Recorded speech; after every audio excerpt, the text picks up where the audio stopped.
Assalamualaikum warahmatullahi wabarakatuh.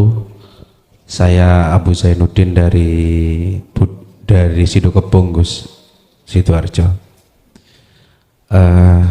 Alhamdulillah saya sering mengikuti kajian-kajian Gus Moklason, khususnya yang di YouTube.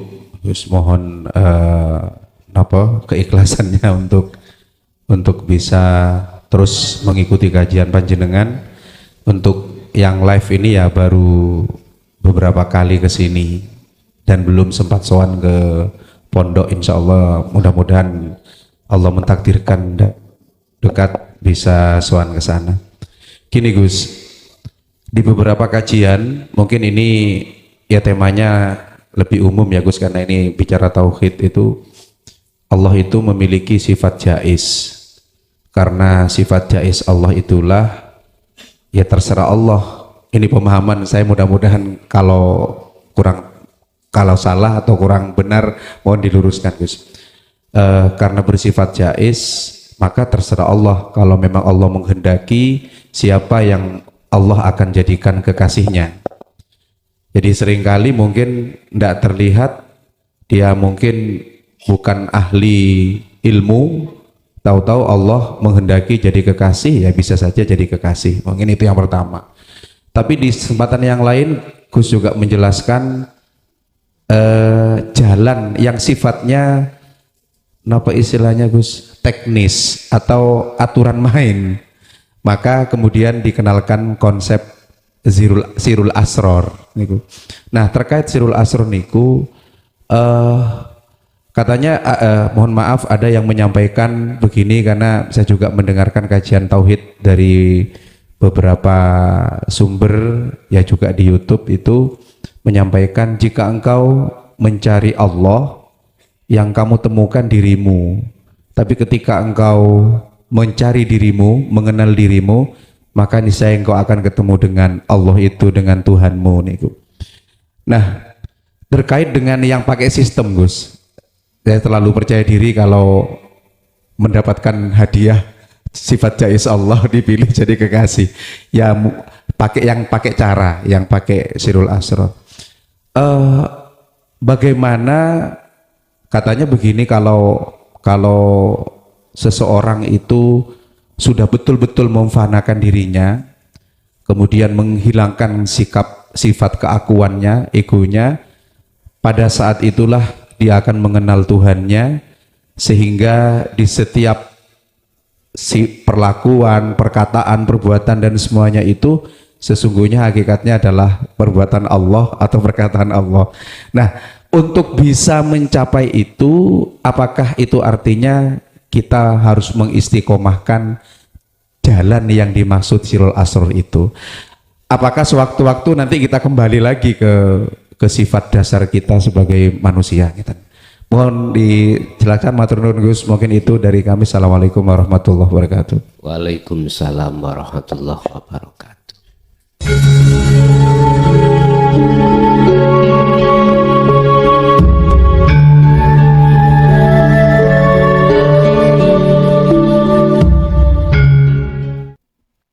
Alhamdulillah, dalam kesempatan malam hari ini kita masih diberikan Allah satu inayah dan hidayahnya sehingga bisa berkumpul dalam satu majelis taklim muta'alim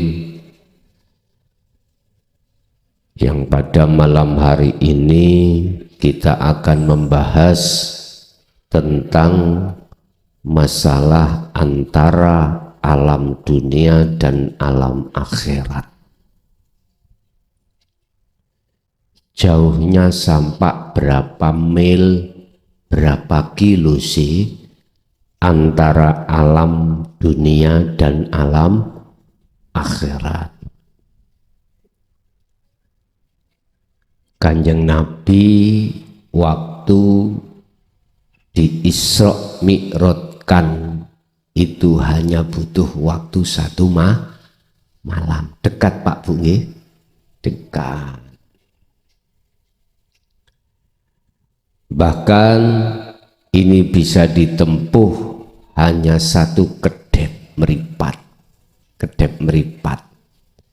Apa bahasa Indonesianya? Sak kedepi meripat. Sekejap mata. Berarti tidak jauh.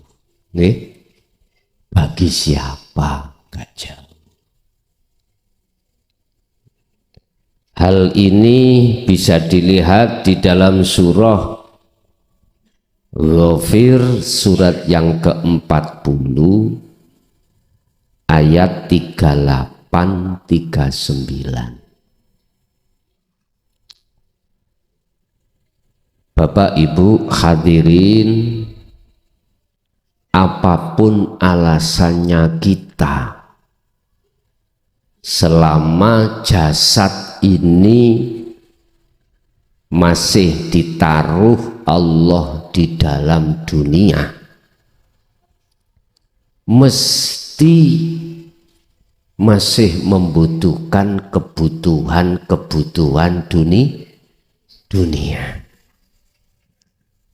Dan kebutuhan dunia ini hanya diperuntukkan terhadap jasmani panjenengan. Mestinya gitu. Disebut sebagai alam dunia, yaitu alam yang dihuni oleh para makhluk. Di dalam dunia ini ada istilah alam muhadharah dan alam mukasyafah. Jadi ada alam yang ditempati bangsa kasar, yo kita ini. Ada alam dunia itu di dalam alam kasab dihuni oleh bangsa halus. Di dalam alam dunia muhadharah berbagai macam warna corak makhluknya. Ada makhluk disebut manusia, hewan, tumbuh-tumbuhan. Istilah makhluk benda mati yang tak bernyawa dan makhluk benda hidup yang bernyawa. Di dalam alam kasyaf, mukasyafah juga begitu. Isi-isi bangsa halus termasuk mohon maaf nggih malaikat, jin, iblis, apapun di situ. Bapak Ibu, surat ini menjelaskan tentang masalah di antara dua alam itu nanti pengertiannya bagaimana. Monggo menawi sing ngagem Quran saged dilihat surat yang ke-40, surat Ghafir ayat 38-39. Waqala lan dawuh sapa alladzi. Alladzi niku mukhatabe wong sing ya apa, orang yang bagaimana. Amana kang iman sapa ladzi, dawuhe man mang orang yang beriman. Ya qaumi, hi kaum. Mungkin kalau kita masukkan di zaman ini, alladzi amana iki wong sing atine hatinya sudah sering meluncur ke akhirat. Dunia akhirat, dunia akhirat. Jadi sering ke akhirat. Rohaniahnya sering ke akhirat. Waktu sholat meluncur ke akhirat. menemui Allah, menyembah Allah.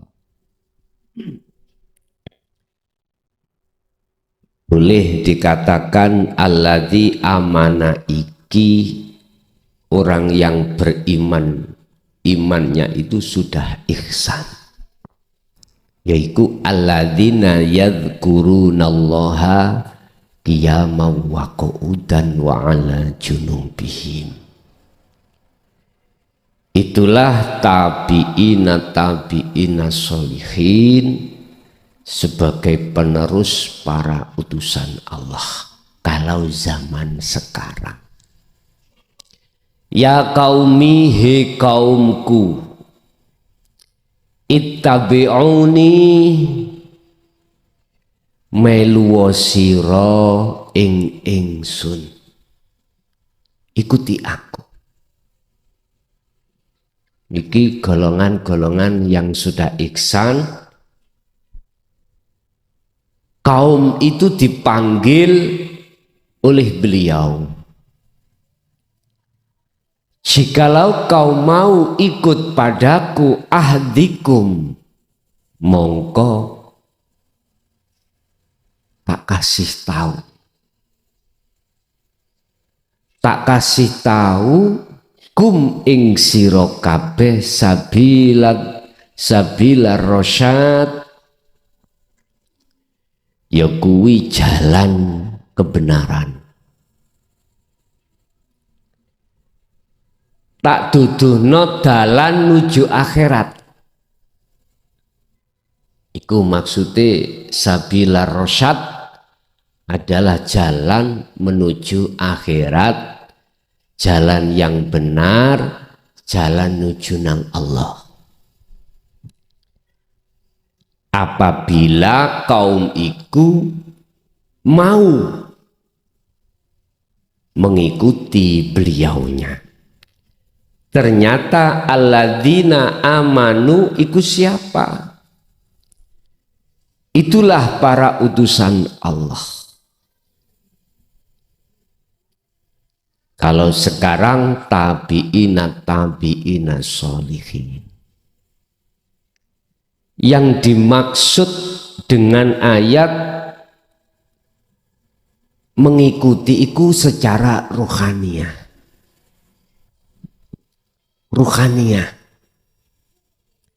Kalau secara jasmaniyah itu sudah maklum. Sudah sering kita mulai sejak kecil Bapak Ibu umat Islam dididik bagaimana caranya bersyariah jasad ini dengan benar. Sudah dididik.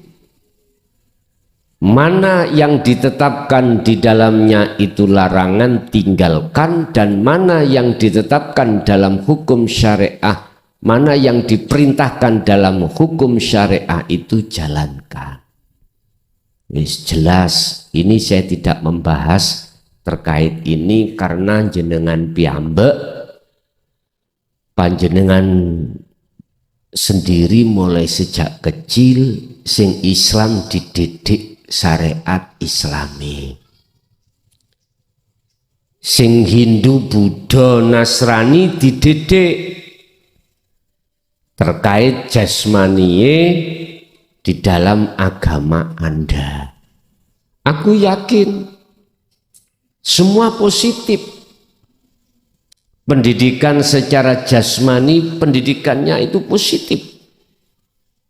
Aku yakin semua positif. Di dalam agama manapun secara syar'i, secara dohir jasmani, melarang mencuri, melarang nggak boleh melakukan larangan, nggak boleh ninggalkan perintah. Itu sudah termaktub di dalam kitab Anda masing-masing. Cuman pada kesempatan pada malam hari ini saya fokus bicara tentang rohaniah. Yang ini sering diabaikan oleh seluruh umat, sehingga rohaniah kita tergelincir terus-menerus oleh hawa nafsu di dalam diri kita masing-masing. Akhirnya muncullah dalam diri kita keegoan yang besar. Kalau sudah muncul keegoan yang sangat besar dalam diri kita, secara otomatis akan terjadi khilaf, akan terjadi perbedaan persepsi. Kalau sudah terjadi perbedaan persepsi, wong namanya nafsu akan menanamkan sifat hasud. Kalau tidak ngaji nang aku, mengikuti aku, salah. Kalau tidak mengikuti agamaku, semua salah. Inilah prosesnya. Jikalau kau betul-betul mau mengikuti aku, ahdikum, akan kutunjukkan sabila rosyad, jalan yang benar. Artinya jenengan dikasih tahu jalan menuju akhirat.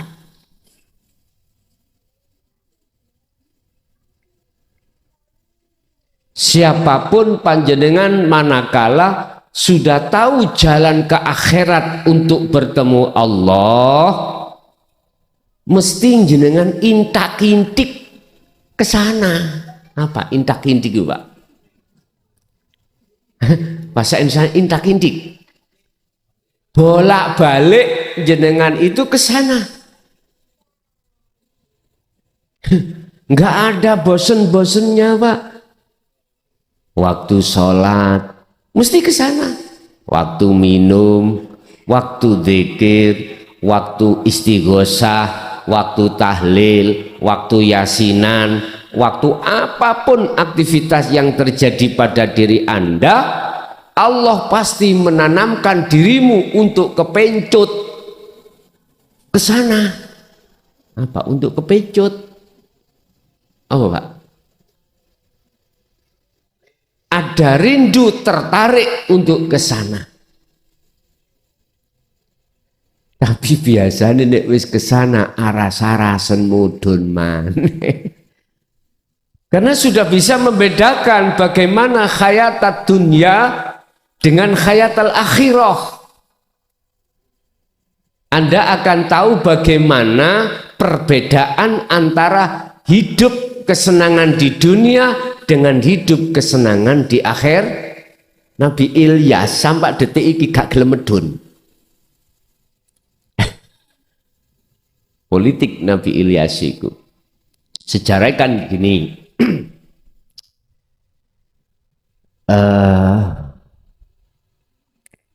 Sapa wonge nek wis ana akhirat, ana surga, kadung kesenengan, moh tidak mau ke dunia lagi. Tapi syaratnya harus mati dulu. Nah, Nabi Ilyas pengen terus yo kula saran pateni Gusti. Ngerti ndak? Akhirnya ya wis istilah bahasane dijajal. Boso tenan dipateni lalu dimasukkan akhirat di surga, maka dia nggak gelem keluar lagi. Loh, ini bahasa dagelan ya. Ilyas, kamu kok nggak mau keluar lagi? Katanya kalau sudah masuk ke sana mengalami kematian, kalau sudah mati. Sampai detik ini nggak mau. Bahasa syariat, Pak.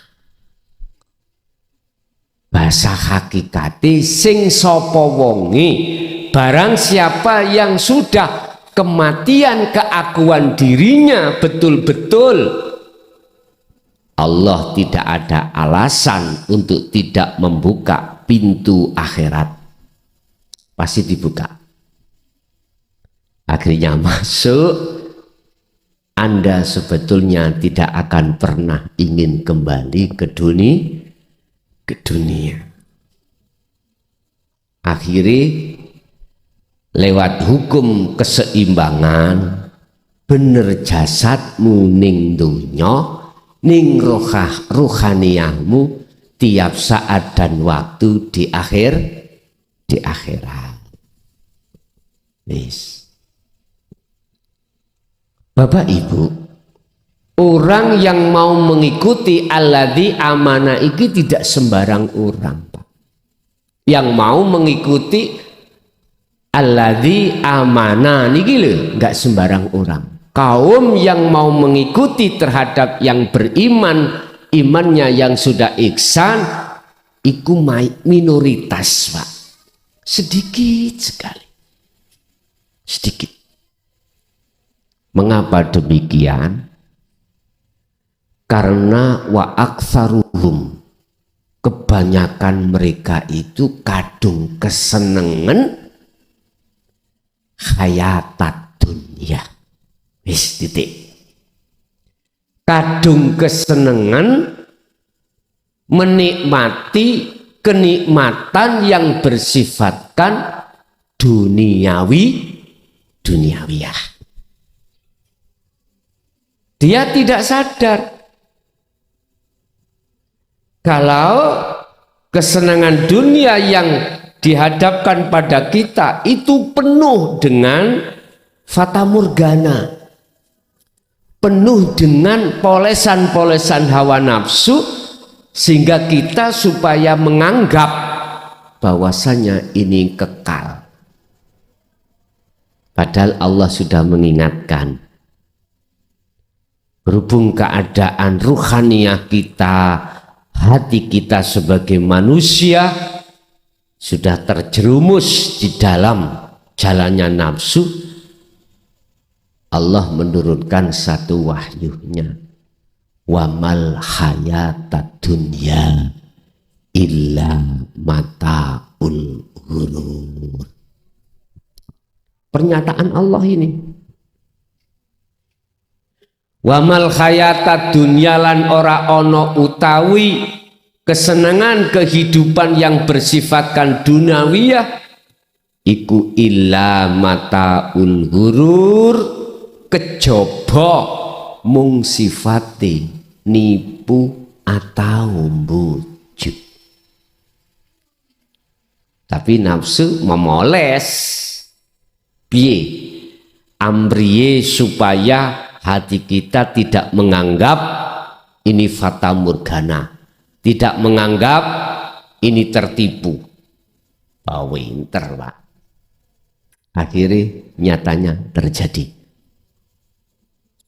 Allah sudah mengingatkan. Makanya saya katakan, yang mau menerima hidayah Allah untuk sabila rasyad, tawili, golongan itu tawili.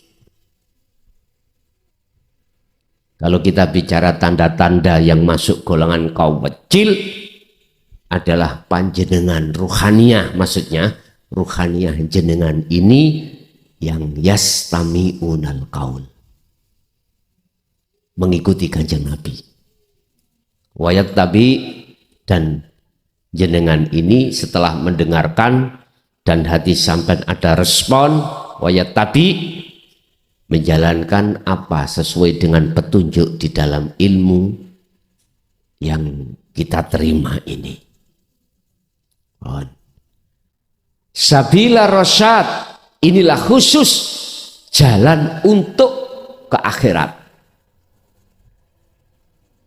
Dalam ayat ini ar-rasyad adalah jalan kebenaran.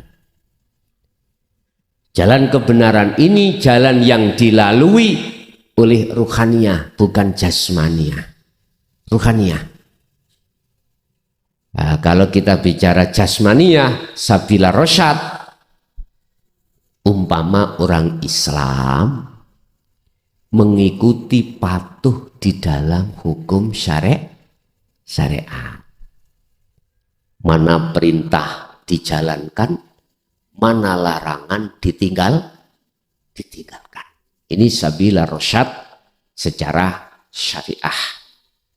Secara hakikat sabila rasyad jatuhnya di dalam ruhaniyah panjenengan. Ya qaumi, he kaum ingsun,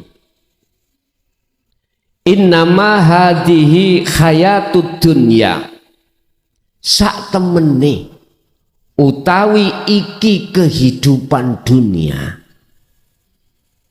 iku mataun, satu kesenangan, ngapunten, yang kesenangan ini bersifatkan sementara. Bukti ini mulai kecil sampai tua jenengan iki rohaniyah menikmati bersukaria sugih pangkat. Ngene sudah meninggal bagaimana? Bisahlah Anda. Maksud bersifat sementara ini panjenengan kali kula pasti berpisah. Mana perkara yang nantinya berpisah berarti tidak bisa menolong. Nggak bisa menolong. Mana perkara itu sampai berpisah berarti tidak bisa, perkara itu tidak bisa menolong. Kalau punya hak bisa menolong, nggak akan berpisah. Berhubung kita memisahkan diri pada Allah dan kita mengestokake dawuh-dawuhe nafsu, ya sudah. Wa malahum min nasirin, orang tersebut tidak akan pernah mendapatkan pertolongan dari yang sebenarnya yang bisa menolong. Bapak Ibu hadirin, ini pernyataan Allah yang dilewatkan terhadap orang yang beriman, mengatakan, hei kaumku, sesungguhnya tidak ada kehidupan kenikmatan dunia itu kekal, nggak ada.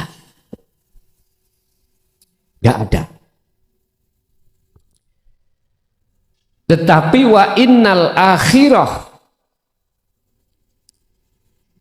hiya darul qaror, tetapi sak temene alam akhirat, kesenangan yang ada di dalam akhirat, hiya yo akhirat iku darul qaror, itulah satu negeri yang kekal. Ini ada kaitannya dengan perjalanan si ruh menuju dan bertemu terhadap Allah. Inilah yang kumaksud cara alam akhirat yang sering kami sebut sebagai makom musyahadah. Makom di mana si ruh ini sudah masuk melakukan wa inna ilaihi raji'un, sudah dikatakan kembali kepada Allah. Berarti balik terhadap Allah ini syaratnya wajib sampai kali kula meninggalkan ruhaniyah dari kesenangan yang bersifatkan duniawiyah, sekalipun jasad Anda masih di dunia. Jadi alam akhirat itu tidak jauh. Bagi panjenengan, bagi Anda yang ruhaniyahnya itu sudah tahu sabila rosyad, jalan menuju Allah. Lah, jalan untuk bisa Anda berjalan menuju pada Allah kebenaran rosyad ini syaratnya pertama, fal ya'mal amalan sholihan. Ruhaniyah ini harus selalu berlaku baik di mata Allah. Itulah yang kumaksud mingkol bin zahidin, hati yang selalu condong pada Allah. Bahasa Nabi Ibrahim, inni wajjahtu wajhiya hanifan. Dengan sungguh-sungguh rohaniyahnya menghadapkan terhadap wajah Allah di setiap saat dan waktu tanpa ada batas. Artinya, sikon apa yang dihadapi jasmaniah Bapak Ibu, aktivitas apa yang berhadapan dengan jasmaniah, ruhaniyah Anda harus menghadap dan bertemu terhadap Allah. Di alam musyahadah itu berarti alam akhirat gandeng dengan alam dunia bagi Anda yang seperti ini. Tapi bagi golongan kebanyakan yang tidak mau mengikuti orang yang beriman tadi, oh waduh Pak, jauh akhirat itu. Sampak-sampak nduding langit ndukur, wes gak bisa lah.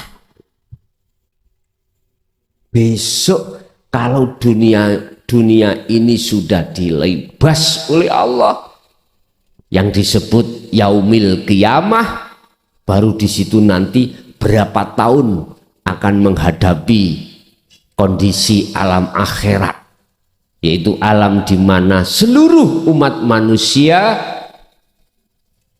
ditimbang antara kebaikan dan keburukannya di padang mahsyar. Itu akhirat. Jauh Pak, gitu ya, jauh sekali. Kita harus melewati kematian duniawiyah dulu, masuk ke alam barzah. Berapa ribu tahun ini? Belum lagi nanti alam di mana Allah menurunkan hujan 40 hari 40 malam miturut hitungan waktu akhirat. Bermunculan orang-orang di bumi ini seperti cukulan, bejudul. Kemudian belum lagi kita digiring ke alam mahsyar, padang mahsyar. Di situ menunggu sampai hari perhitungan. Sampai diterangkan tidak ada nabi dan rasul yang usul pada Allah memberikan syafaat pada umatnya kecuali baginda Nabi Muhammad Sallallahu Alaihi Wasallam. Akhirnya jenengan dihisab. Jauh Pak nih, jauh sekali. Padahal semua ini secara hakikat adalah kinayah. Kita menganggap akhirat itu jauh kalau kita tidak mengikuti oleh orang yang beriman yang dimaksud di dalam surat ke-40 itu ayat 38-39. Bapak Ibu hadirin jamaah rahimakumullah. Alam dunia ini itu untuk jasmani kita, wajib memang menikmati kesenangan dunia. Kita haus, ya harus minum. Kita lapar, ya harus makan. Untuk bisa mendapatkan air, minum dan makan harus kerja. Jasad ini, ini hukum sunatullah. Udah. Tapi ruhaniyah Anda mestinya jangan ikut masuk di dalam alam dunia. Anda harus masuk di dalam alam akhirat, di tengah-tengah alam dunia. Makanya 38 ayat tadi, jikalau ittabi'uni, kau betul-betul mengikuti aku, akan aku sampaikan, akan aku tunjukkan sabila rosyad, jalan menuju kebenaran. Jalan menuju kebenaran adalah, jatuhnya adalah ini wajah wajiyah. Imanmu harus pada apa? Pada Allah ini. Bukan Allah nama. Jatuhnya penghambaan ruhaniyahmu, penghadapan itu hanya terhadap Allah yang sebenarnya ini.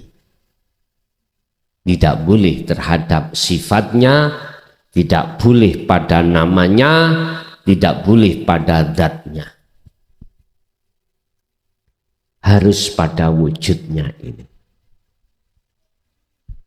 Ini sabila rosyad. Jadi sabila rosyad itu bisa ada di tengah-tengah thoriqoh jalan sholat, aktivitas sholat ada. Itu ada sabila rosyad yang sering kita sebut sebagai thoriqoh jalan. Di luar aktivitas sholat juga begitu, karena Allah tidak kemana-mana dan di mana-mana. Makanya inilah saya menjawab dari pertanyaan jamaah, ketika kita khalwat suluk menuju wusul pada Allah, bolehkah saya itu berkhalwat di rumah, tidak harus di pondok? Boleh. Karena di pondok juga ada Allah, di rumah juga ada. Bahkan kalau boleh saya katakan, sampai-sampai ketika Anda masuk di dalam kamar mandi, di situ juga ada Allah. Percaya gak percaya, sakarepmu rek, sakarepe. Kalau Anda berasumsi Allah itu hanya ada di masjid saja, mohon maaf, berarti Allah terbatas. Allah kau batasi di dalam kekuasaan. Kalau Allah kau berasumsi dan beriman bahwasanya Allah itu di tempat segala perilaku yang bersifatkan baik-baik saja menurut syariat, berarti Anda telah menuduh dan membatasi atas kekuasaan Allah. Mohon maaf loh ya, bila mana masih ada gesekan terhadap makalah ini, ngapunten, sebab saya punya hujah, yang hujah itu dalam Al-Quran, innallaha ala kulli syai'in qadir. Ini tanpa kecuali.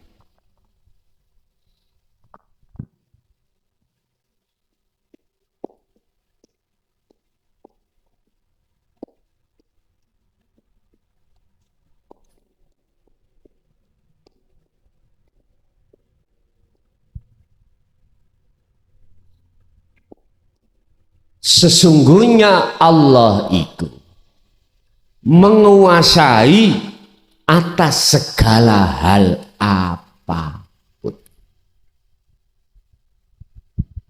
Gak ada kecualian. Berarti saya boleh mengasumsi, berasumsi dan beriman dimanapun tempat, apapun kejadian, tidak terlepas dari penguasaan Allah. Ini Anda akan percaya manakala jatuhnya rohaniah kita sudah bisa masuk di akhirat. Jatuhnya iman kita sudah di hakul iman. Pembelajaran kita sudah di hakikat. Baru Pak, hati akan beriman seperti itu. Akhirnya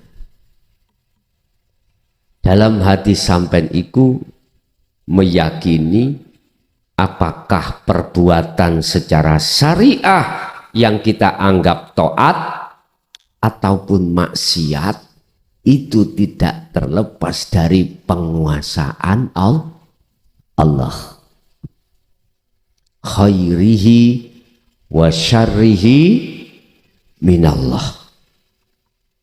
Tapi kalau kita belum, ruhaniah kita belum jatuh di pendidikan dino tauhid, siapapun kita tidak akan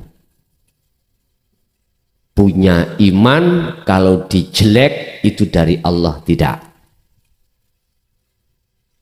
Dan ini ya punya hujah sendiri. Cuman oleh karena kita belum bisa menguak syarrihi ini atas kefahaman, akhirnya kita tidak bisa menerima kalau jelek maksiat itu datangnya dari Allah. Tak maklumi. Mungkin persepsi panjenengan syarrihi itu perilaku secara fisik itu. Padahal tidak hanya itu. Syarrihi itu juga termasuk perilaku ruhaniah kita. Apa perilaku ruhaniah kita yang disebut maksiat pada Allah? Inilah yang dipesankan oleh Imron Pak Siti Maryam. Yang Siti Maryam punya anak namanya Nabi Isa. Dalam surat Luqman, Luqman bukan Imron. Mohon maaf, Luqman. Ya bunayya, he anak putuku, la tusyrik billah. Jangan ada di dalam hatimu maksiat pada Allah. Maksiati pada Allah, rohaniah adalah menyekutukan Allah, mengadakan selain Allah itu bisa mendatangkan manfaat dan bisa mengakibatkan mudarat. Contoh, sering saya ibaratkan air iku makhluk secara akal memang bisa menghilangkan rasa haus. Baygon, racun, makhluk bisa mendatangkan bahaya. Itu kan asumsi fisik kita. Tapi satu hal yang tidak kita sadari, Allah berkuasa atas segala-galanya. Berarti bukan air, bukan baygon itu yang berkuasa.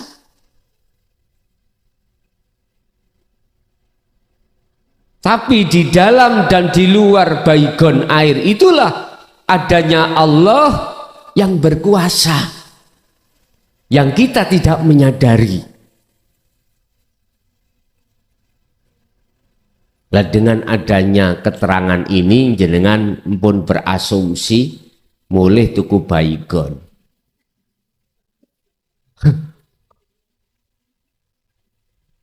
Sak liter dintekno dhewe.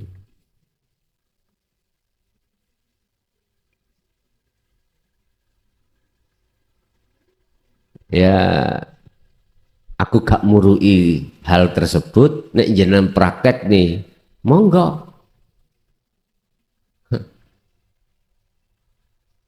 Itu nanti ada dua, mati gak mati, mlebu rumah sakit enggak, tergantung Allahnya nanti. Imanmu 100% pada Allah, lain lagi nanti. Nggih, kalau tak jajal imanku tutuk endi? Sampai di mana? Belilah baygon 1 dream.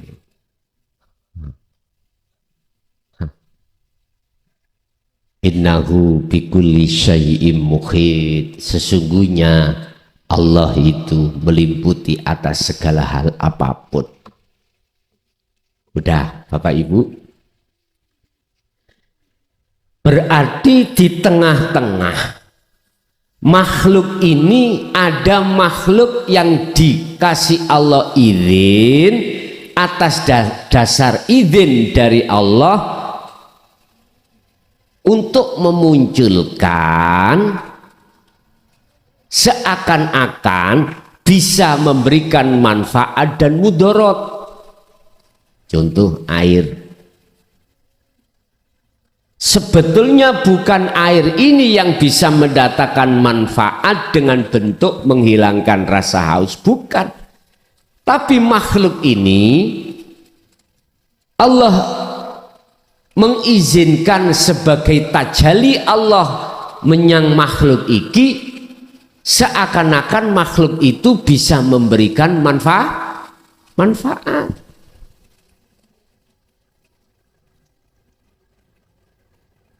Allah bertajali lewat makhluk supaya bisa memberikan manfaat terhadap makhluknya yang lain. Sama dengan syafaat pada Rasulullah Muhammad, nggak jauh berbeda dengan istri dan suami kita. Allah kasih izin, atau bahasa lain, Allah menampakkan wujud aslinya terhadap suami dan istri, menampakkan wujudnya untuk bisa dikenal oleh hambanya lewat nurullah. Yang disebut nurullah adalah air tadi, tapi bukan perkarane nurullah iku wujudnya Allah, bukan. Bingung Gus ngaji ngoten? Wis memang kabeh semuanya itu berangkatnya memang pusing dulu, bingung dulu. Nanti lama-lama Allah akan memberikan kefahaman di dalam hal ini. Mboten napa-napa. Sing penting jenengan ini mau menjalankan beberapa tahapan, yaitu taklim, belajar ilmu itu, kedua mengamalkan, ketiga mengistiqomahkan. Urusan buah daripada laku taklim, laku amal, laku istiqomah itu urusan Allah. Tapi aku yakin jenengan nanti pasti akan Allah sendiri yang membuka pintu kefahaman, baik secara taklim belajar atau pengamalan khalwat atau pengistiqomahan. Walaupun tidak jenengan tanyakan, jenengan pasti nanti seiring berjalannya 3 tahap ini Anda lakukan, pasti Allah akan langsung membimbing dan memahamkan terhadap diri panjenengan. Bapak Ibu, berarti alam akhirat itu tidak menunggu apa yang dulu kita menerka setelah dunia secara fisik ini mengalami satu kehancuran. Allah berkata, jikalau kau masuk di alamku, masuk di dalam penguasa aku untuk bertemu aku, dua syarat yang harus kau penuhi. Pertama tadi, fal ya'mal amalan sholihan. Ruhaniyah sampean harus selalu bagus di mata Allah. Ruhaniyah yang melakukan perbuatan yang bagus bentuknya adalah senantiasa hati beriman, anikbutullaha dan waztanibut tauhid. Anda harus mengarahkan iman wajah ruhaniyah penghadapan terhadap wajhiyah, terhadap wajah Allah, hanifan kelawan sungguh-sungguh. Satu sisi waztanibut tauhid, Anda harus meninggalkan karakter-karakter yang dahulu jenengan kalih kula beriman selain Allah, dan inilah syarat yang nomor 2, wala yusyrik bi ibadati rabbih ahada. Jangan pernah ada iman dalam hatimu kecuali hanya pada Allah ini di saat Anda menghadapi jasad ini kondisi apapun. Ini yang harus kita pegang setiap saat dan waktu. Bahkan hal ini juga dilaksanakan oleh baginda Rasul dalam satu ayat, wadhkur isma rabbika bukratan wa asila. Pagi sampai sore beliau itu selalu berzikir pada Allah. Artinya berzikir adalah ingat, sadar bahwasanya semua apa yang terjadi di situ, beliau itu beriman dan mengarahkan hanya pada Allah al-haq mutlak dari segala hal apapun. Wa minal lail, begitu juga di kala waktu malam, panjangnya malam beliau senantiasa fasjud, menundukkan ruhaniyah hanya pada Allah, fasabbih, dan selalu membersihkan penyakit-penyakitnya hati, syirik-syiriknya hati yang tadinya pada waktu siang itu kita teringgapi, dibersihkan lailan tawilan, di dalam malam yang panjang. Ini beliau Rasulullah. Berarti ayat ini tatkala dilakukan oleh baginda Rasul, wahyu ini secara otomatis kita sebagai umat yang mengikutinya wajib melakukan. Bukan hanya Rasulullah. Memang benar wahyu ini diturunkan terhadap baginda Rasul, tapi sebetulnya untuk kita semua. Untuk kita semua umat manusia ini. Sebetulnya Pak, kalau bicara tentang siapa sih umat Rasulullah Muhammad Al-Amin ini, ya semua kita. Baik kita yang jasmani beragama Islam atau luar Islam, ini umat Muhammad. Cuman umat yang bagaimana yang dimaksud oleh Rasulullah fattabi'uni, yang mengikuti aku. Nah, ini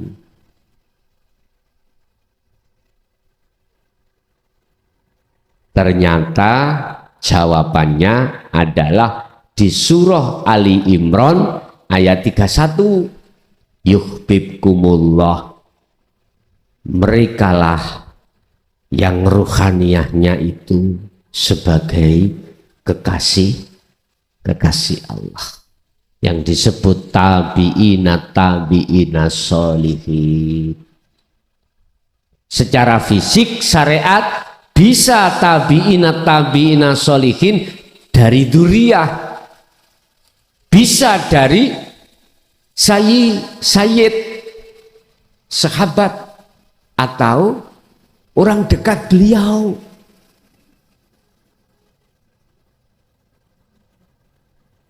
Tidak hanya dari sisi dzurriyyah, nasab, tidak, bisa dari sahabat. Tabi'ina sholihin ini, Bapak Ibu hadirin jamaah rahimakumullah,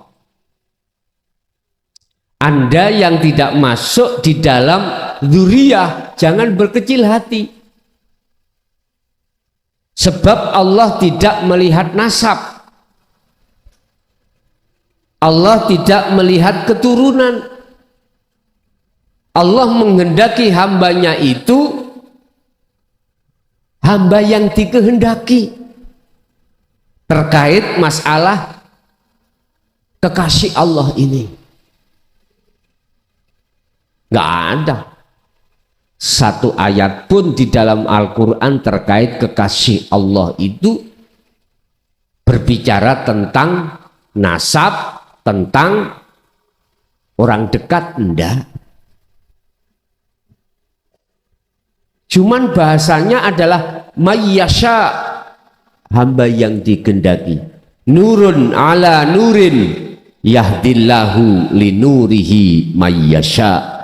Cahaya makrifat ini hanya kuberikan terhadap hamba yang ku kehendaki untuk menerangi, mengusir kegelapan hati. Siapa yang dimaksud hamba yang dikehendaki itu, Bapak Ibu? Ternyata merekalah yang menerima, mengwelcome hatinya tentang ajaran dinut tauhid, sekaligus mengamalkannya dengan istiqomah. Baru ini yang dimaksud daripada tabi'in dalam kurung kekasih Allah. Allah menerima jenengan sebagai kekasihnya karena Anda berani meninggalkan kekasih selain Allah. Ruhaniyah bukan jasmaniyah. Ati nek sik nyintai, Pak, mohon maaf, selain Allah, jangan harap bisa sampai pada Allah. Walaupun secara fisik Anda punya status yang amat tinggi di mata manusia, nggak akan pernah bisa. Jikalau kau betul-betul mengikuti aku, maka yuhibbukumullah.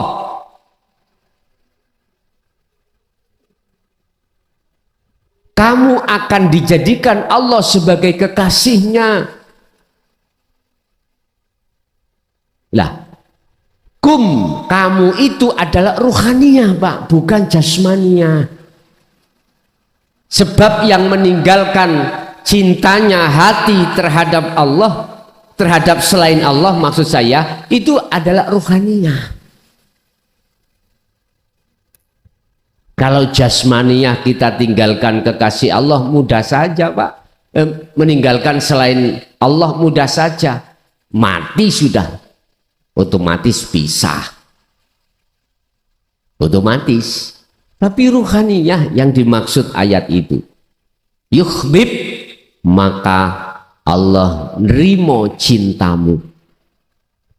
Yuhbib, Allah bakal menjadikan kau sebagai kekasihnya. Urusan kesalahan kita mulai akil balik sampai umur berapa puluh tahun ini, kesalahan rohaniyah dengan bentuk beriman pada selain Allah, wa yaghfir lakum dzunubakum, diampuni Allah karena masih ada kesempatan. Kalau sudah isdet ya udah nggak ada kesempatan lagi, tinggallah kita penyesalan. Udah,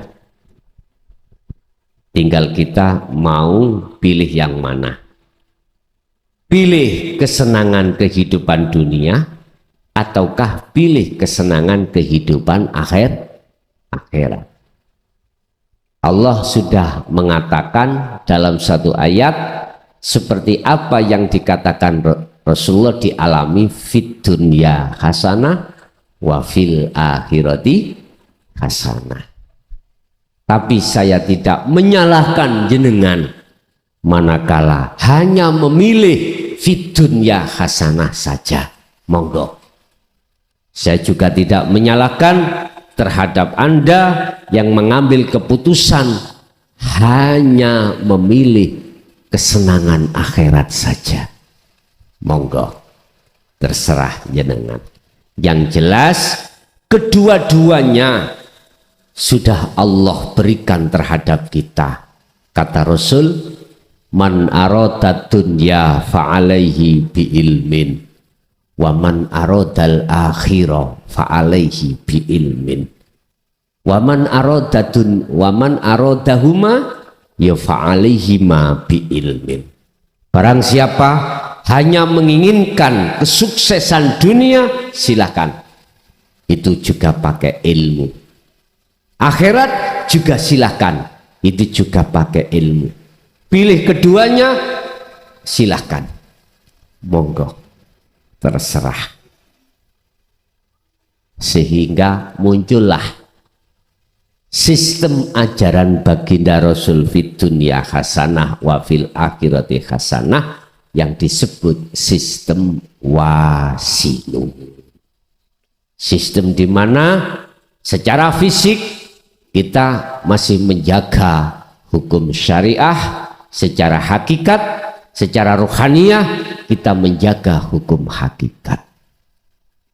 Terserah Anda, monggo kersa.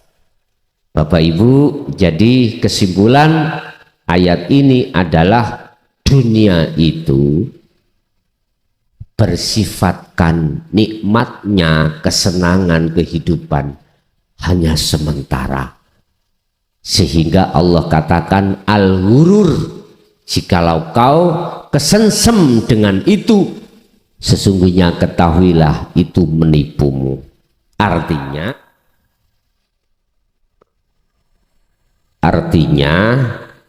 ada yang kekal, kehidupan yang melebihi dunia, yaitu akhirat. Ilmunya apa? Dinut tauhid. Udah. Oke Bapak Ibu, kita masuk pada sesi tanya jawab dan dialog. Tapi sebelumnya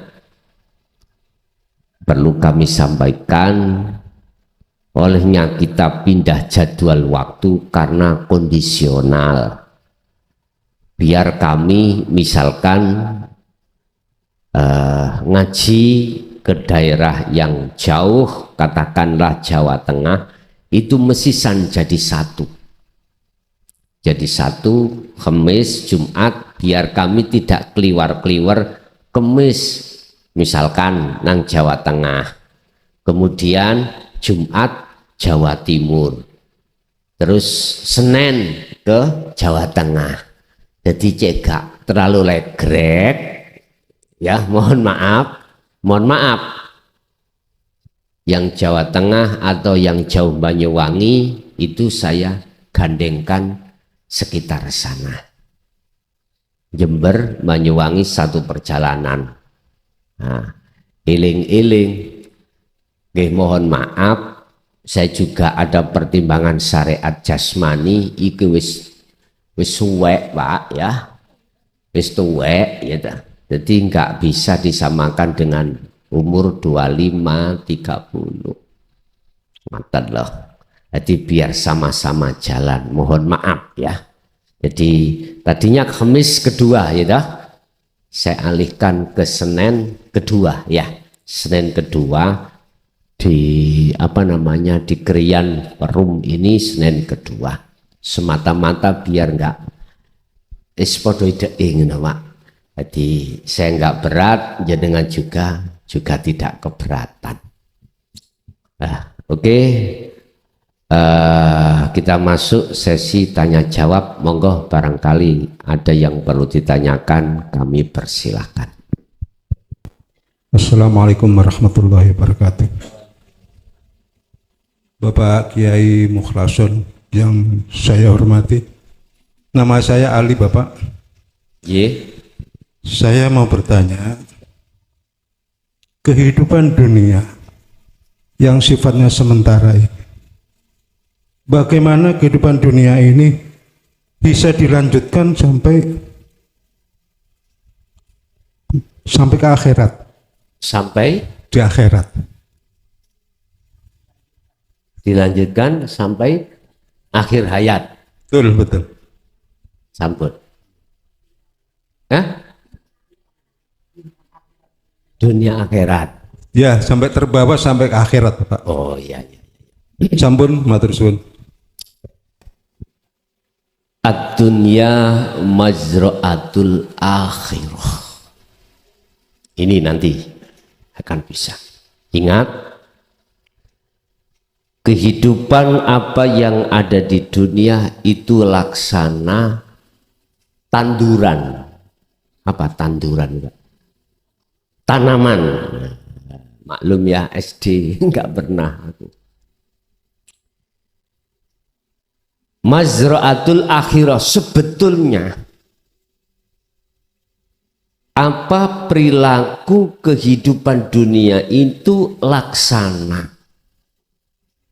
tanaman yang di akhirat. Tergantung kita menanamnya itu bagaimana. Kalau kita menanam jagung, kita akan mengunduh. Apa mengunduh, Pak? Menuai jagung. Wong kadang ae suket elok cukul kok ya. Suket elok cukul. Ikut cukul. Apa perbuatan yang ditanam di dunia ini, perilaku ruhaniyah,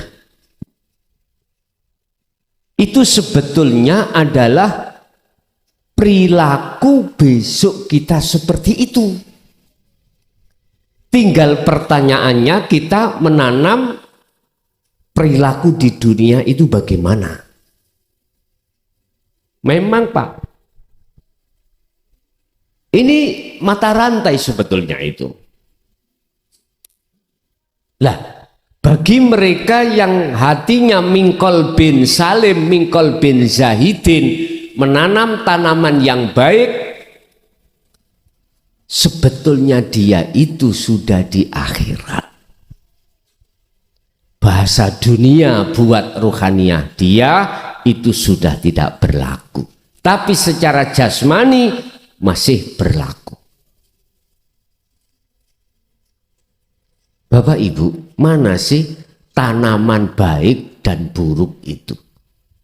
Perilaku baik dan buruk itu bagaimana? Tinggal pertanyaannya saya menjawab dari kacamata syariat atau hakikat. Kalau kacamata syariat berarti perbuatan yang bersifatkan fisik. Kalau hakikat, kacamata hakikat, perbuatan yang bersifatkan ruhaniyah. Contoh yang baik, jasmani kita taat, menjalankan perintah. Ini akan menjadi mata rantai sampai ke akhirat, manakala ruhaniyah jenengan iki jatuhnya makrifat Allah. Artinya jatuhnya ruhaniyah ini wajah tu wajhiyah pun. Bahkan ini dinyatakan oleh salah satu tokoh ahli sufi atau tokoh, kalau bahasa saya kekasih Allah, itu Syekh Ibnu Athaillah dalam kitab Hikam, husnul a'mali utawi baguse laku fisik ya di mata Allah iku tergantung nata iju husnil ahwal, tergantung buah yang muncul dalam keadaan ruhaniyah sampai bagaimana. Ruhaniyah kita ada dua, mingkol bin zahidin dan mingkol bin rohibin. Ada hati yang condong imannya hanya pada Allah, yang kedua hati condong pada makhluk. Berarti nek condong hati pada Allah, tidak mengakui segala apapun yang terjadi dalam ketaatan secara syariat, ruhaniyah sampai gak ngakoni munculnya kebaikan dari diri kita, tapi dari Allah. Minimal seperti itu. Ada rasa, ada sambung rasa antara hati dengan hidup, dengan Allah. Ya di situ. Nah, barulah inilah perbuatan yang sampai tanyakan tadi, bagaimana kehidupan dunia ini menjadi akhir sampai pada akhirat. Ini. Yang kedua, kita menanam perbuatan selain daripada yang bagus disebut buruk. Su'ul a'mal nata iju su'il ahwal mingkol bin rohibin. Ini ele-elaku dohir iku tergantung buah yang muncul keadaan ruhaniyah kita pada Allah bagaimana. Di mata Allah loh ini, tidak di mata manusia. Ada istilah laku apik di mata manusia belum tentu baik di mata Allah. Contoh Pak, saya sodakoh terhadap jenengan. Wis, nggak ada orang sak Jawa Timur yang mengungguli dermawan saya. Bagaimana saya tidak dermawan? Pabrik sak Jawa Timur wekku dewe. Gak ada yang milik orang, tak kuasai. Bis-bis ya yang buat pariwisata untuk ngompreng dan lain sebagainya, perusahaannya Jaya Baru tok. Umpama tidak setiap bulan, setiap minggu saya akan mengeluarkan sebagian di antara harta saya untuk anak yatim, untuk fakir, untuk miskin, wis macam-macam. Tapi diam-diam dalam hatiku masih mengakui kalau aku merasa yang mengeluarkan. Padahal semua lillahi ma fis samawati wa ma fil ard, yang menguasai di situ Allah. Berarti sifat kuasanya Allah tak rampas yang tidak kami sadari. Lah inilah perbuatan bagus di mata manusia, tapi tercatat di mata Allah, mohon maaf, nggak bagus. Hubitat a'maluhum wa ma lahum min nasirin. Ditolak. Hubitat ai batolat. Batal karena ada syirik khafi tadi. Dan ini perbuatan yang susah diselidiki karena ini kepentingan hawa nafsu, lembut sekali. Apalagi 2024 kita punya karep untuk calon ini calon itu. Lah kan udah dawik tak.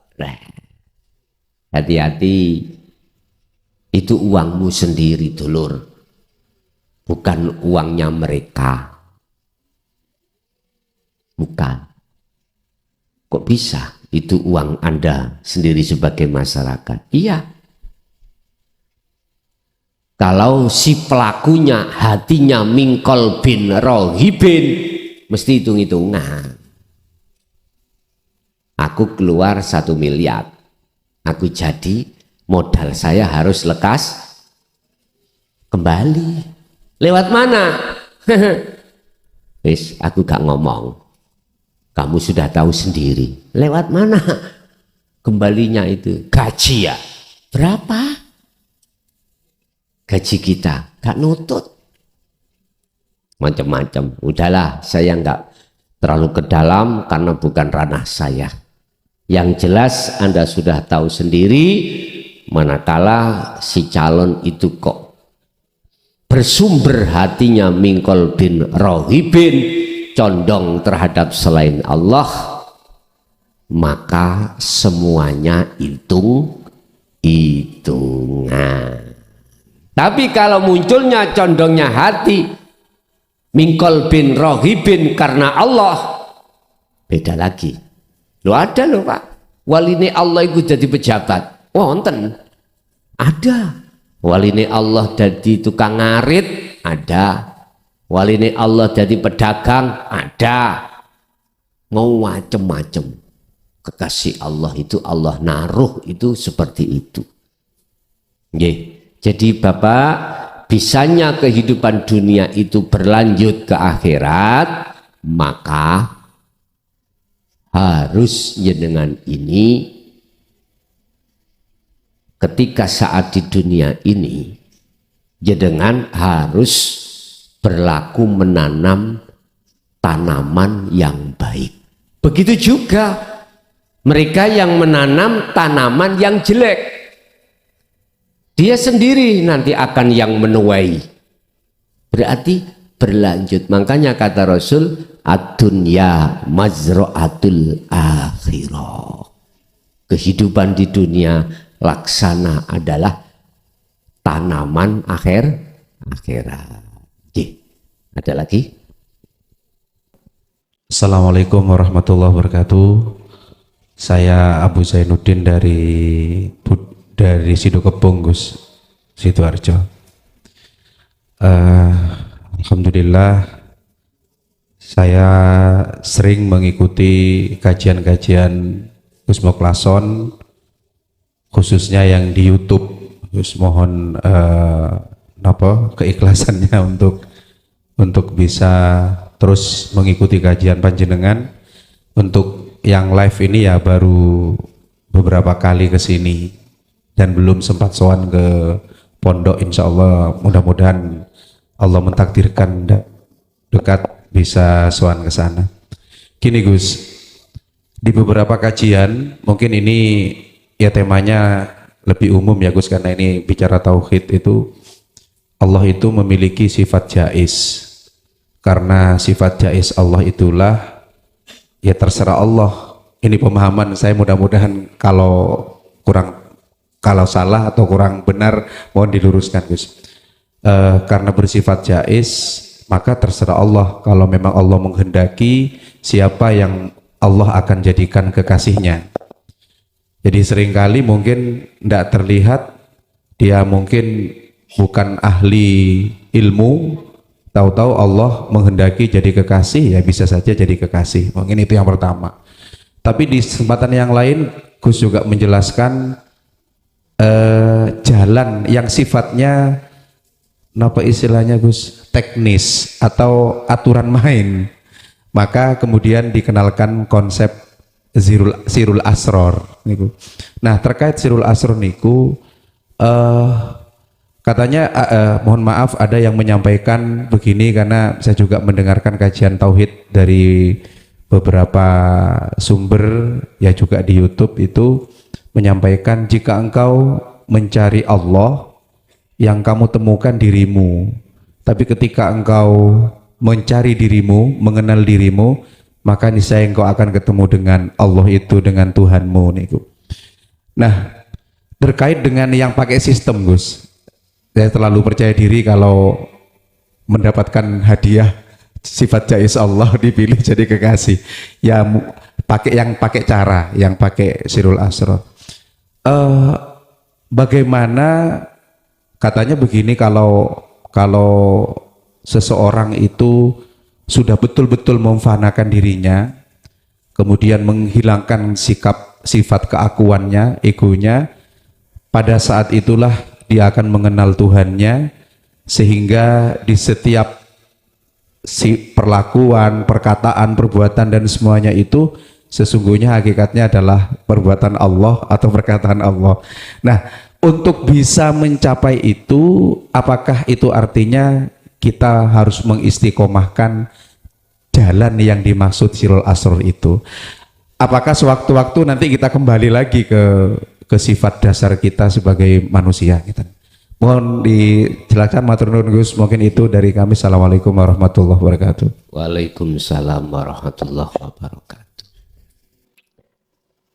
Bertemu secara fisik atau belum bertemu, bahkan tidak pernah bertemu secara fisik pada saya, tapi jikalau hati sudah jatuh iman bahwasanya apa yang kutuangkan di YouTube itu maka sama. Artinya semua Allah mengizini. Jadi memang ada Pak di antara jamaah iki nek gak ketemu wonge terus bertemu terus minta izin, kurang afsah. Oke, tak hormati hal seperti itu. Tapi sebetulnya sudah bertemu atau belum bertemu atau tidak bisa bertemu secara fisik selama-lamanya di dunia ini, kok hati sampean sudah klik terhadap ajaran dinut tauhid, itulah salah satu tanda golongan yang diizini oleh Allah. Oleh karena saya manusia, ya tetap saya harus mengikuti kaidah Allah. Gak boleh saya metantang, gak sah awakmu nek gak ketemu aku. Lah, boten. Bon, itu yang pertama. Yang kedua tentang jais Pak ya. Sifat wenangnya Allah. Siapa yang dikehendaki, dialah yang dijadikan sebagai orang yang menduduki derajat di mata Allah yang paling luhur. Kalau sudah bicara tentang sifat jais, itu tidak ada unsur sirul asror atau selainnya, tidak. Dan ini dikuatkan dalam satu makalah ketika saat Allah membuka pengenalan diri terhadap hambanya, itu tidak karena amalnya. Apakah amal yang baik selalu istiqomah dalam sirul asr atau tidak sama sekali? Ini tidak ada kaitan. Idza fatahalaka wijhah minat ta'arruf. Ketika Allah membuka pintu kemakrifatannya terhadap satu hamba, fala tubali ma'aha ingkulla amaluka. Nggak ada kaitannya dengan amal sedikit dan banyak, tidak. Sama dengan gini Pak, ketika Allah memberikan sesuatu pada diri kita sebagai hamba, itu tidak ada kaitannya dengan permintaan kita. Karena Allah bersifat Ar-Rahman dan Ar-Rahim. Kalau ada kaitan pemberian dan permohonan, berarti Allah masih punya sifat meleki alias bakhil. Enggak ditemukan Allah punya sifat bakhil, enggak ada. Cuman kita sebagai manusia yang pemahamannya belum sampai di situ, mesti ngomong, alhamdulillah, aku tekun jaluk nang Allah dikabulkan. Banget nggih? Dengan dasar ud'uni astajib lakum. Padahal ud'uni kalau boleh saya katakan, bahasanya tidak saya artikan mintalah kau pada Tuhan. Tidak.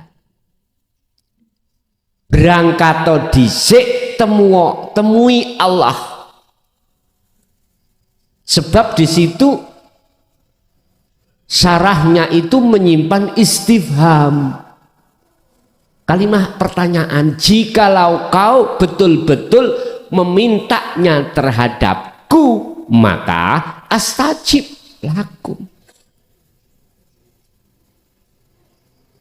Otomatis kalau kita minta pada seseorang yang kita mintai, kita wajib bertemu kepada yang kita mintai.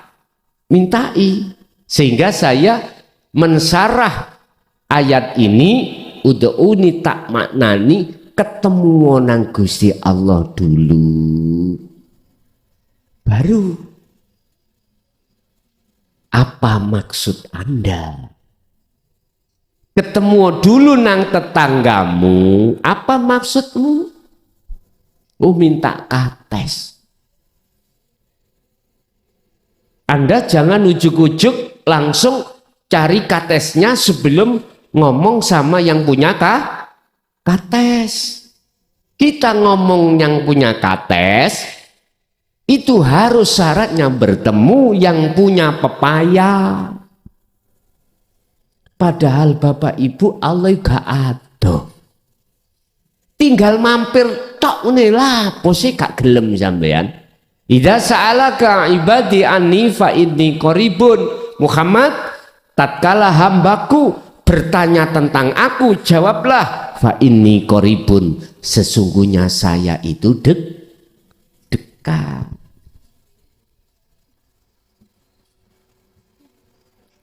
Jadi pemberian Allah, buka Allah tentang kemakrifatan itu tidak ada kaitannya dengan amaliyah. Miturut sudut pandang sifat jais. Nah ini sifat wenang. Walaupun wanita nakal, tiap hari, tiap saat pekerjaannya melayani lelaki hidung belang. Tapi kalau Allah lewat jaisnya menghendaki dia itu dapat rahmat surga, siapa yang bisa protes? Nggak bisa. Ada tuh Pak? Gara-gara secara syariat hanya memberi minum pada anjing yang kehausan lah gitu dah. Mohon maaf, itu sifat jaisnya Allah. Mohon maaf, saya juga terjadi hal yang seperti ini pada diri saya antara Purel dengan saya. Tahu Purel nggih? Mbah gak tahu kok kandhanono dewi. Datang Pak ke rumah saya. Karena garapane sepi, minta penglarisan. Waduh, nek syariat iki aku keduman dosa iki. Lah ngoten nggih. Sudah lepas saya. Akhirnya saya jatuhkan surat Yusuf.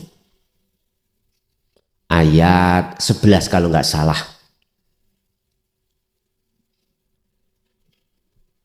Ini cara umum disebut mahabbah, ya, mahabbah. Tapi gak usah dilakoni. Iku sampeyan wis gak butuh iki hanya sekedar cerita. Akhirnya saya kasihkan secara bahasa syariat. Pun Mbak, jenengan amalke poso segini nggih. Sampai sekarang dia masih ada. Sudah punya anak karena keterbatasan ekonomi.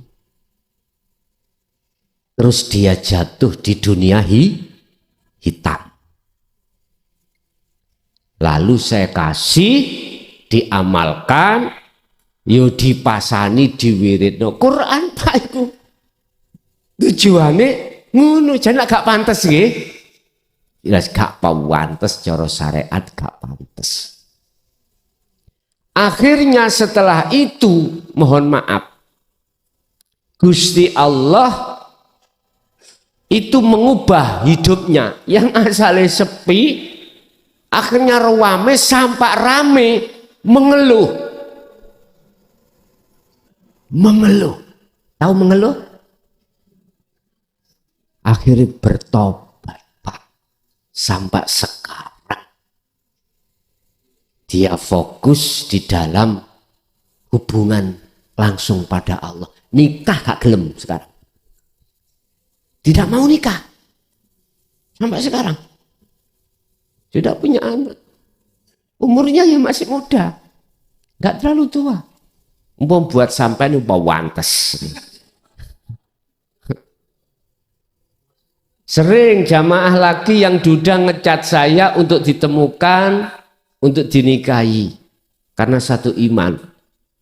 Dia tak sambungkan. Terus akhirnya apa Pak? Jawabnya beliau padaku, Gus, aku hanya bercinta pada Allah aja. Begitu. Udah nggak mau. Ya sudah, ya jangan maksa sampean. Kalau anaknya sih, mohon maaf lah. Bahasa syariat aku ya doyan. Bahasa syariat tuh ya. Aku gak usah ngomong sampean, saya sendiri yang saya contohkan. Saya contohkan saya saja, jangan jenengan. Artinya ya nggak terlalu jelek lah Pak, bahasa syariat ya, bahasa syariat. Umurnya nggak terlalu tua, ya, dia kisaran 35 ke bawah, masih muda kan?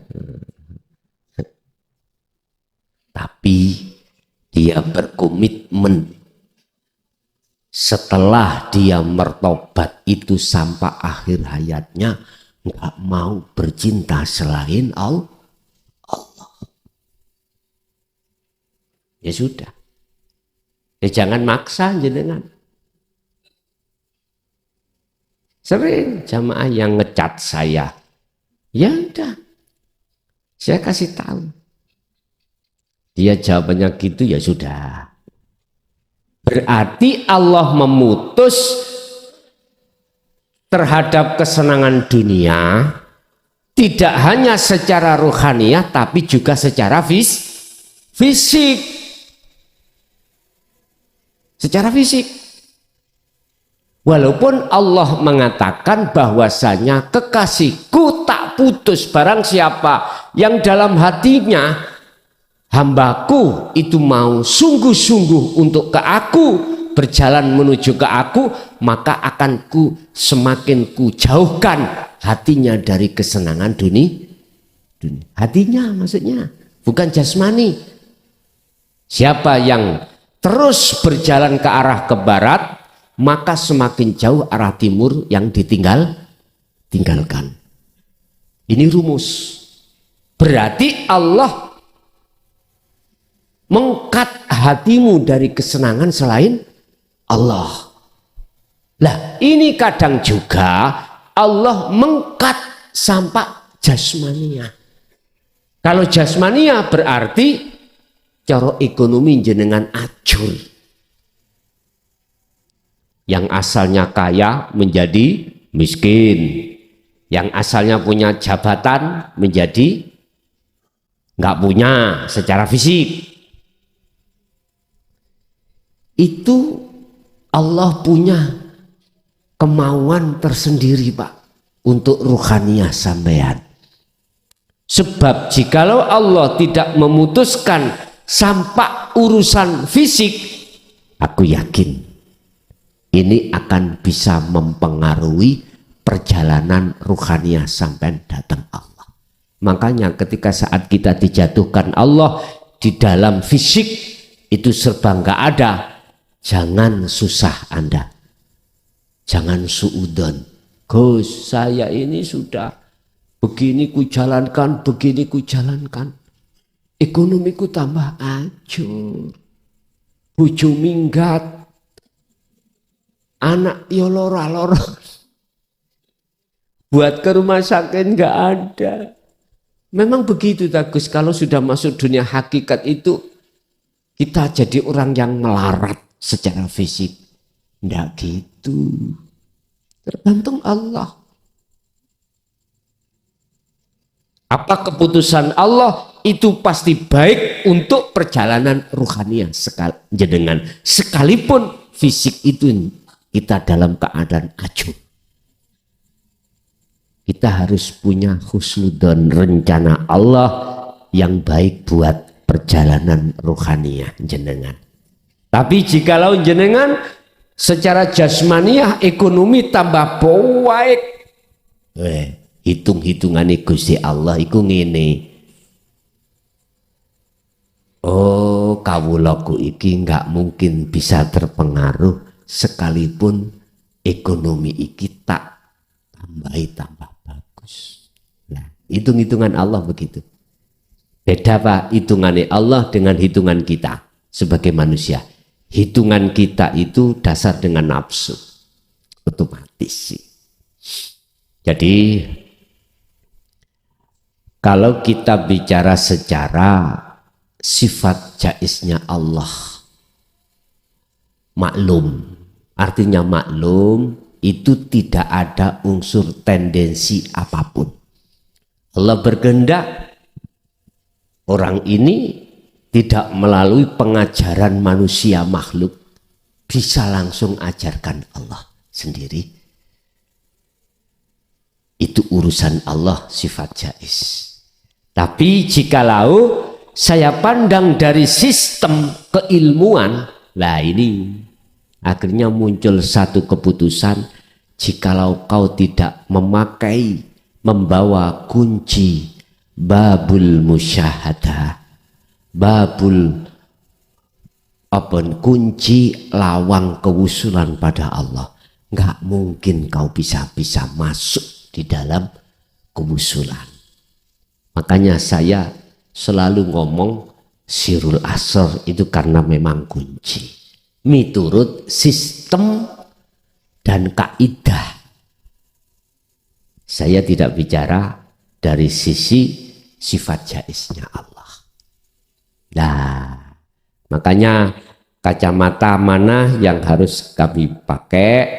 Kalau kacamata sistem, proses keilmuan, kita harus mengikuti sistem keilmuan.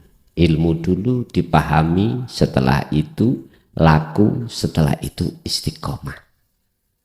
Ilmu, amal, istiqomah. Akhirnya kita akan mendapatkan inna akramakum indallahi atqakum, derajat yang paling luhur di sisi Allah. Tapi bukan berarti Allah tidak mampu menghendaki di luar secara sistem. Contoh, ada Pak makalah gini. Iya, kalau zaman Rasul langsung Allah. Kalau zaman kita nggak bisa, lagi tidak. Paling ikut jin, iblis bimbing dirimu. Lo tanpa ada pengajaran dari guru secara manusiawiyah, kok ujuk-ujuk dia bisa sampai ke pangkat makrifat Allah. Ini di luar akal, Pak, ya. Di luar sistem. Ada yang berani mengatakan itu, Pak. Iya, kalau zaman Kanjeng Nabi langsung Allah. Kalau kita nggak boleh, nggak bisa itu. Lah, ada seperti itu. Tapi mohon maaf, bukannya saya menyalahkan, tapi mohon maaf, saya tidak sepaham. Karena dasar saya, sesungguhnya Allah iku kuasa atas segala-galanya. Allah kuasa menghendaki hambanya tanpa melalui proses sistem. Itulah innallaha ala kulli syai'in qadir. Sesungguhnya Allah itu kuasa atas segala hal apapun. Bisa. Justru kalau saya keseret terhadap kaidah sistem, otomatis saya akan menuduh Allah bahwasanya Allah kuasanya terbatas. Saya tidak mau masuk di situ. Makanya saya tetap etika saya pada Allah. Allah mampu menghendaki segala apapun terhadap hambanya sekalipun ikut di luar kaidah. Paham ya? Cih. Oke, ada lagi, monggo. Enggak ada. Cukup Bapak Ibu? Sampun? Oke.